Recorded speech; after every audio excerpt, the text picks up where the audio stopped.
Saudara, sementara itu menjelang uji coba rudal Chiron milik Paskas TNI Angkatan Udara di Bulukumba, pemerintah Bulukumba mulai mensosialisasikan larangan aktivitas melaut bagi nelayan. Larangan ini, saudara, dilakukan untuk mengantisipasi terjadinya hal yang tidak diinginkan saat proses kegiatan uji coba berlangsung. Kegiatan uji coba rudal Chiron milik Paskas TNI Angkatan Udara yang mengambil lokasi di perairan Bulukumba akan digelar 13 Juli mendatang.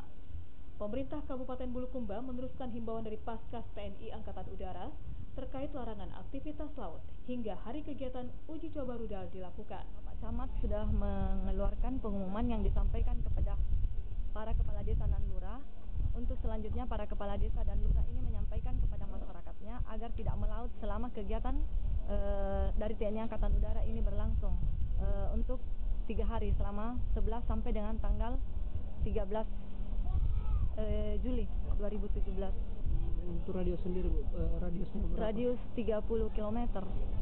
Selain larangan melaut bagi nelayan, aktivitas lainnya seperti aktivitas petani rumput laut dan penggunaan lintasan perairan juga dilarang.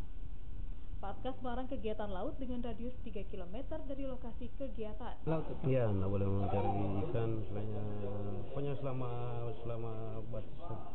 kegiatannya selesai kan.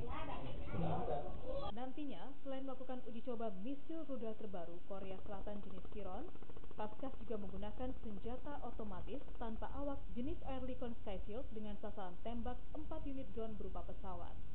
Eno Masyudin, Kompas TV Bulukumba, Sulawesi Selatan.